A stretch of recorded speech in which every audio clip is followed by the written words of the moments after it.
To Weather Impact Live here at 11:30 must-see TV. So make this appointment TV here. So this week we're continuing to stream, and we added this show here just for you to give you the latest weather information.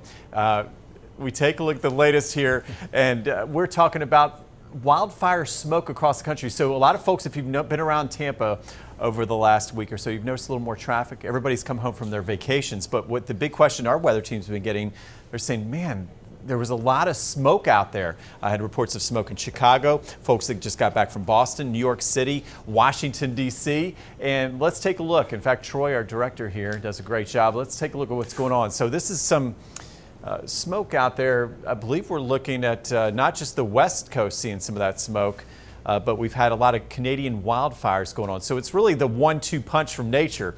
We look out west, those are some of the new wildfires that have broken out across the area.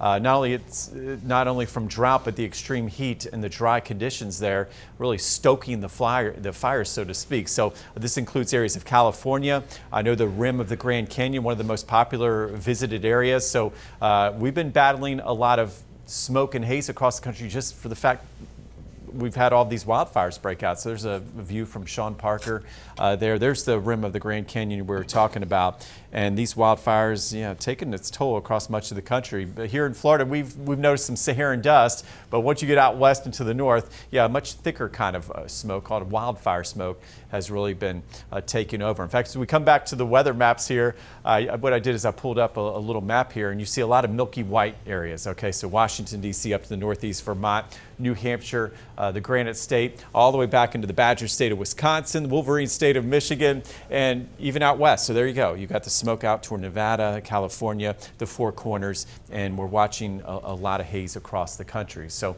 the overall picture does show a lot of that thick smoke staying well to the north of us here at home. So that's the good news. The bad news is if you're traveling, some of that thick smoke has made its way all the way down into Columbia, South Carolina, Greenville, North Georgia, which is so beautiful this time of year. A lot of folks visit up that way, up in toward areas of Knoxville, Tennessee. So that gives you an idea of what's going on with that wildfire smoke.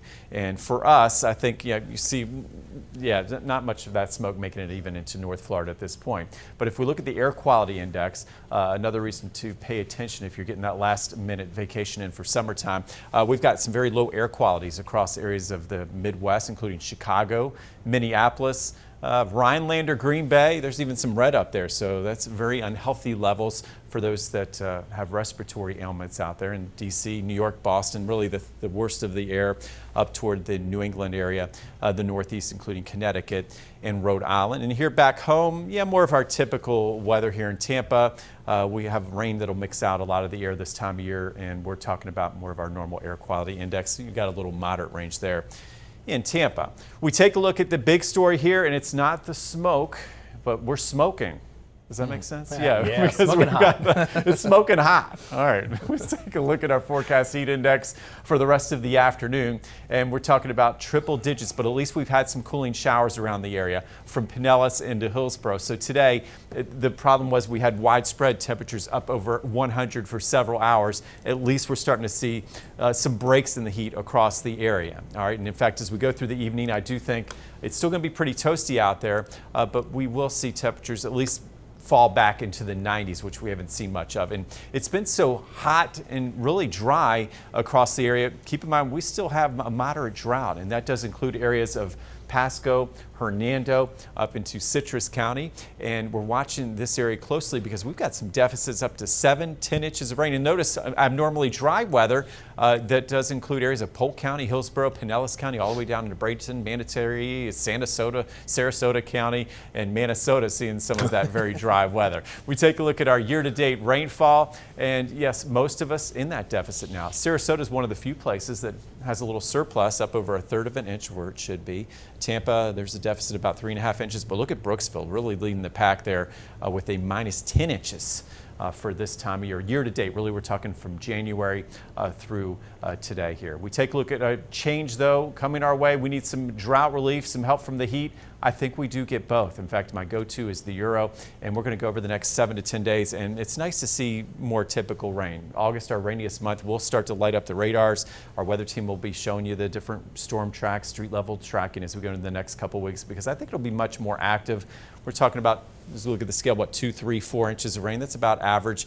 Carolinas, our friends up to the north, if you're traveling, maybe a little bit more because, of course, we've been watching a lot of that tropical trouble. James will have much more on that, but I would still think if we do have any tropical trouble, staying east of Florida, and then most of your heavier rain toward the Carolinas. In fact, for us, one of the difference makers is we've got more moisture to work with in the atmosphere now. So if you look at our moisture and precipitable waters, we got a front that's helping to bring up lots of tropical moisture. And these fronts have been a problem for the tropics, right? We continue to watch these low pressures that try to develop along the front. And sure enough, we could see another one this week. And National Hurricane Center will be watching that low. But notice just kind of drifting. Doesn't look like anything too strong at this point. But what we are going to be watching with this front around is a lot of that saturation taking place in the atmosphere, that deep water vapor that really tends to feed thunderstorms this time of year. And this front could just hang around, not just for the next few days, but all the way through the weekend into next week. And that's some deep green. Whenever you see that scale and that showing over 2 inches of water in the atmosphere, and that's like a column extending from the ground up into the mid-levels, 10, 15,000 feet. That means there's a lot of moisture in the atmosphere that can be squeezed out. So that's why we're calling for better chances of rain. We look at the high-res futurecast for the rest of our Tuesday. And of course, Chief Meteorologist Bobby Deskins will be tracking some storms with you here shortly. We're talking about some of the rain showers we saw along the coastal counties starting to pivot inland. So we're talking eastern Hillsborough County, eastern Pasco County, more toward Dade City, Lakeland, Bartow, into Polk County, and then Wauchula and Arcadia.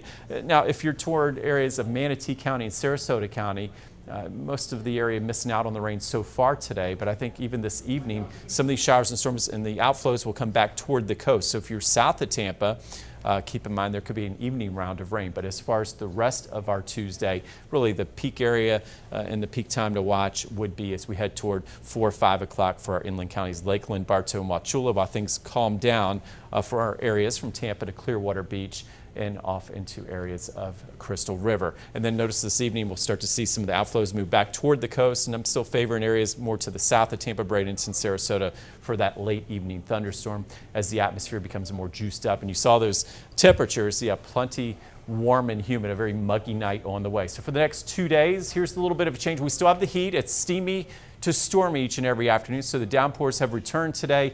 They'll peak at 4 o'clock. And there's where you see the dark green, that's where we're going to see some of the heavier showers. Now, we go into Wednesday, much of the same, right? We're seeing very hot weather, coastal showers in the morning, pivoting inland by 1 o'clock there. And as far as the tropics go, I mean, we've got a lot of areas going on here, James. Okay, so we got a wave off Africa, southeast coast of the USA, and then Dexter still heading away. So what does that mean for us is the question. Yeah, exactly. And we've been waiting on Dexter.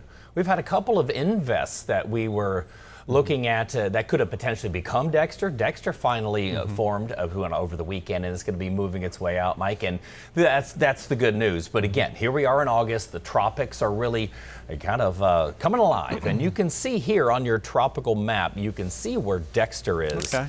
And Dexter, of course, a lot of convection. There's Dexter right there. Try to draw a line around it, or a circle around it. There's Dexter right there. And of course, again, it's got a lot of convection into the overnight. But again, it looks like it's been kind of maybe getting some of that blown off. There's a lot of wind shear. I'll show you that in just a second, that is going to be battling with. So back to the tropical update map. Yes, we got a wave coming off the coast of Africa. We have the one potential, and I'll show you, Mike just showed you, it's all because of the stalled front. I'll break that down and show you where it's going. But the good news is it is going to help us get a little bit more rain as we head towards the weekend. So first, of course, let's go through Dexter. So there's Dexter. You see the proximity to where it is compared to us. It is well to the north and now pushing east of northeast of Bermuda. That did work its way off of the Carolina coast. Looks like pretty much right out of Myrtle Beach and moved its way to the east, southeast, and then made that turn up towards the north. And then it will continue to do that as we go throughout really the remainder of its course. It's going to be moving its way away from us. So there it is. Again, you see a lot of the convection's been blown off to the east, and that shows that it's been battling some wind shear. It doesn't look like the wind shear is going to be strong enough to kill it, but it will be strong enough that it's not expected to strengthen up much more. It's only got 40-mile-per-hour winds right now. And you see the spaghetti model is pretty much showing it all going in the same direction, moving its way towards the northeast and moving its way out. And again, it's going to be continuing to move actually a pretty good clip, at 12 miles per hour away from us. And you see there, not expected to strengthen up too much more, maybe 45 to 50. And watch what happens, actually strengthen up as it becomes extratropical. And becoming extratropical is because it makes a transition from tropical systems or warm chord systems. Extratropicals transition back to cold, which is just your regular low that comes through. We'll show you a front with a cold front with a low. That's a cold core low called a mid-latitude cyclone. So that's what that transitions to, because it's going to be moving its way into that cooler ocean water. So you see there when you get into the yellows and the greens. So again, still has some pretty breezy conditions with that one as it moves its way up. But again, showing you what it's been dealing with. Look at that wind shear. And again, that's what it's going to be dealing with pretty much its entire life cycle, moving through that wind shear, then into the cooler waters, which will keep it again from strengthening up too much more. But again, that's going to help give it a little bit of a push with the jet stream up to the north, and it'll move its way continued out of the area, and it won't be a bother really as we go into the weekend. So let's go back to what could potentially develop close to our east coast, right off the southeast coast, the Carolinas, Georgia, and of course, and Florida as well. A 10% potential over the next 2 days, 40% over the next 7 days, and what we're really looking at is, again, heading pretty much into the weekend. So here's the setup that we have right now. Again, expecting it to be this low here that's going to be developing, and that is going to be off the coast there of, it looks like a couple hundred miles off the coast of Jacksonville there, along that stalled front. So here's your forecast model as we go throughout the next couple of days. It kind of sags its way down, and there is the low developing. So as we go into Friday, so there's Thursday throughout the day and into Friday, we get that low, we get that front dropping into our area. That's what's going to increase our rain chances. Now, as we go throughout Friday, Saturday, and Sunday, we're looking at, let's say, a little bit more than normal rain chances. So that is going to help us out. That low will help push that front down to our area with that counterclockwise circulation. And again, it's a cold front, but we're not going to be cooling off. We'll go from above average temperatures to average temperatures. The big deal with that is going to be, of course, the rain. Now, as we go throughout the weekend, look at that Saturday, Sunday, it kind of hangs out, creeps its way a little bit closer to the coast of the Carolinas. And then it looks like as we go Monday into Tuesday, it is going to be gradually moving its way up and out. And again, that's why we're watching. Looks like it's going to stay offshore and could potentially move its way up across the Outer Banks. And that's where we could, again, continue to get some further development out of that. We saw Chantal do pretty much the same thing. Chantal did push its way inland into South Carolina. Looks like this one might push its way in maybe through the Outer Banks up towards D.C. as we go into early next week. So we'll keep an eye on that as it moves its way out. Now, of course, we have the water temperatures for it. Our water temperatures, and of course, close to us are 90 degrees, but even off the East Coast there, where we're expecting that to develop, 83 to 85, anything over 80, of course, is favorable for tropical development. So expecting that. Now, we can see, let's look at two forecast models with this one, because we have the European model and the GFS, and they do pretty much agree on this one. You can see, so of course, that what you see in your top right corner, that's Dexter.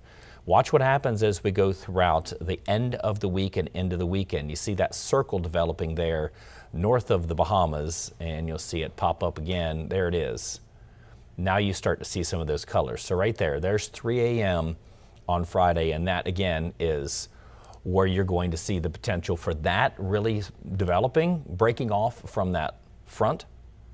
And there's your winds. And again, this is the European model. Look at move right up through the Outer Banks and then up towards the north. And this is what I was talking about yesterday, that it's going to follow the same suit as Dexter. So once it moves up the coast of the Carolinas, watch it take off towards the east-northeast.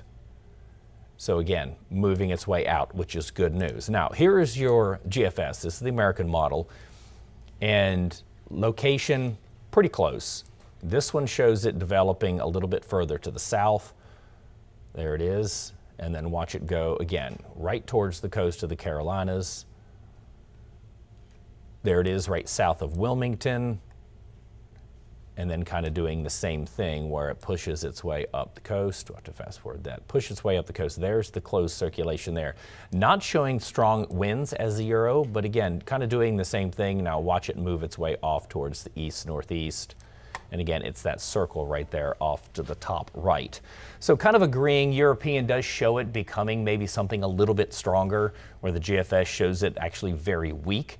So again, that one a 10%, over the next 2 days, 40%. So it's still a medium chance for development.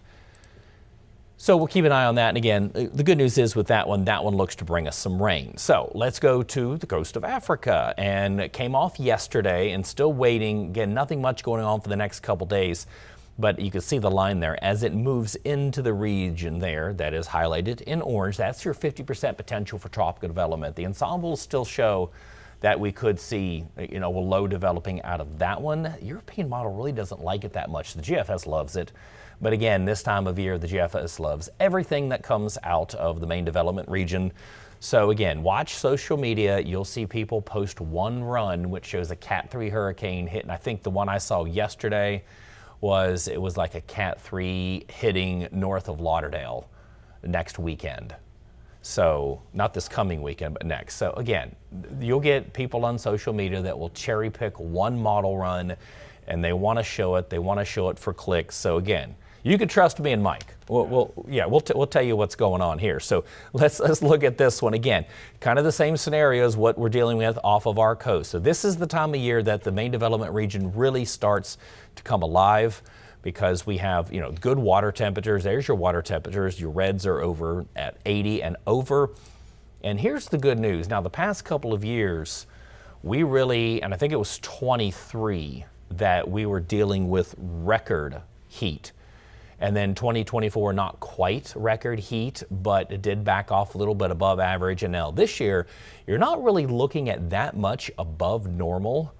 And you can see there, your yellows are a degree, and your oranges you go between 1 and 2 degrees over normal. So again, and this is in Fahrenheit, not Celsius. But again, so we are dealing with some very warm water. Now, I showed you this yesterday, and we're looking at really about the same thing. The Saharan dust model has not changed that much. So I put both systems on here, or potential systems, excuse me. The one off the coast, our coast of Florida, and up the Carolinas. The dust doesn't look to bother that one very much, so we're talking about 2 days. So Thursday is where we're expecting, Thursday into Friday, it to move into that orange area. And look at that dust coming out. Now again, dust dries out the mid-levels of the atmosphere. This doesn't mean it's going to completely kill this, but it could hinder development. Now, if it's enough, again, that's what kind of the European showing is not really much development because it's too dry. So, but look at the one off the coast of the Carolinas. The dust not really having much of an effect on that one. So if it makes it through that, there's another plume coming off Tuesday into Wednesday. And again, that is your area that we continue to see this at this time of year, because right up above the top corner on the north part of that orange, you see that clockwise circulation. That is the high. That, and you can see that dip in the dust there. That is because that high keeps that dust pushed down a little bit further to the south. So again, that's one of the factors that we'll watch. Also, we have some wind shear. So let me go back and show you again. I showed you the wind shear of Dexter, but look at the wind shear with this. This is not really going to be too big of a factor for either of these two systems. There is a little bit of wind shear coming up the northern portion of the main development region there. And that, again, with the dust that we have, could be one of the things that keeps that one from really developing into anything strong. Again, we could have a tropical depression out of that, but the dust and the wind shear could hinder that from becoming either a tropical storm or a hurricane. So, and again, it could. We have some very warm ocean waters, but shear and dust are really two of the things that kind of hinder any really development out of that. So look at your forecast wind. Now, this is the European model. Again, there you see Dexter. Off of our coast, you can see the one going up into the Carolinas. And then there it is. There's something very weak developing there, and you see it moving to the east of Bermuda. So that is what we're seeing here. So this would be the one that's off the coast of the Carolinas, and then this would be the one that's coming off the coast of Africa. So, and again, this is the European model. I don't have the GFS set up for this one, but yeah, the GFS actually has this one coming through the Bahamas, just to the east of the Bahamas, and kind of following behind, again, this one that is coming off the coast of the Carolinas. So you look at the actual European model, it doesn't really like it developing into too much. So we take this all the way through the weekend and into next week. And again, what you're looking at is that closed section right there. That is dark green there. That's the high. That's what's steering it. Off to the west of that little gray spot is not really that much. So again, this is the reason why, of course, we're keeping a close eye on the tropics as we go throughout this time of year. There's a lot of stuff going on, but really, regardless of development, we're watching for that Bermuda high, the Bermuda Azores high, to see the exact location of that. Where that is what steers these storms. If it's down to the south, we get and if it's strong down to the south, just to the east of Bermuda, but a little bit to the south of that, that's where you see them pushing them right into the Caribbean. If it's further to the north, it allows them to come to the north. And as it shifts to the east, which is what the European model is showing, that is what allows it to make that turn up to the north. And again, which is the European model, has it going up to the east of Bermuda. GFS, a couple of the runs have it going to the west of Bermuda, kind of between the Carolinas and Bermuda, but still keep it off of the east coast of Florida. So again, like I mentioned before, you've got to watch social media for people posting, again, that one run that will show, a Cat 3 hurricane. But we'll keep a close eye on that. Of course, this is the time of year. Mike and I, you can trust us. We'll be back here. We're not going to post that one wild run of the GFS in hour 3:10. So don't worry. Don't worry about that. But Mike, you ready? I've got the chalkboard up for us. Rock, chalk, weather talk. Uh-oh, here we go. Go back and forth. You're not going to try to stump me, are you? I don't do that. No, I'm an good, ultimate teammate, as you know. We take a look at where are hurricanes going to hit hardest this year. This sent in by Megan Koo. She wants to know, it's tough forecasting hurricanes. She wants to know maybe if we're leaning on a season where maybe we'd see more hurricanes on the east coast of Florida, or it's been really heavy laden with Gulf hurricanes, as we know here in Tampa the last couple of years. So what I put together here, James, we'll see if you agree. I'll hit button 2 here and forward it. And we take a look at historic tracks, and we look at analog years as meteorologists. We like to look at water temperatures, as James was talking about. How do they compare to previous years? Upper level patterns. Do we have an El Nino, La Nina? What are the water temperatures doing in the main development region? Okay, so this year they're much cooler. I know that's relatively speaking than last year. So we're seeing a totally different setup. And with that, if you compare this year with a previous year that may match up a little better, it kind of gives us a rough idea of what's going to happen. Every year is different. But notice, James, what I like on this picture is we have a lot of Atlantic storms. But the problem with this is the old saying, it only takes one. Mm-hmm. Yeah, look at this Gulf storm that came up, okay? We have mostly an Atlantic season or East Coast season, but notice that was Michael, Category 5. That went in toward Panama City. And then, of course, you had Gordon hitting the Keys and heading the Gordon. That was a much weaker storm. And then Florence, were you up in the Carolinas for Florence? That was a historic storm in 2018. So, yeah, right now, very tough to pinpoint. I would say if I'm leaning at least toward 2018 and more of an East Coast or Atlantic season. But with that said, yeah, we just always keep our guard up and watch every single system. And what we've been watching so far this season, I like to see what's happening a lot of times in August and late July into August. It kind of sets the parameters into what's happening. And we have 3 storm tracks, one to the east of the United States, one to Florida, one to the Gulf. And I still think right now, nature's kind of giving us some hints. Maybe it will be more active season this year in the Atlantic if that high pressure that you were talking about stays far enough east. But as we know, it shifts around as hurricane season goes. But hopefully we can keep the average portion of that Bermuda high a little farther east this year, and we can steer most of these out to sea. So are you with me, or are you about to buzz me? No, I agree with that, because that's what we're seeing at least over the course of the next 10 to 14 days, over the course of the next 2 weeks, is that high staying a little bit further off towards the east again, which is why the European model loves the fact that even if something does develop with this wave coming off the coast of Africa, it's going to stay to the east of Bermuda. It has to find that weak edge for it to make that turn up to the north, because we know they all want to turn to the north. They all do want to turn to the north and go around that high. So if you notice that, you can see that turn that James is talking about. You usually come. We've got the trade winds really kicking in and the African wave train, and a lot of times they start and they move west, and then they usually recurve to the north and then up and around the high pressure, because the high pressure has a clockwise circulation with it. So we'll continue to watch those tracks with you. Yes, be careful where you go on social media. Just stay with us here at 10 Tampa Bay, and we got you covered. Seasonal probability from NOAA.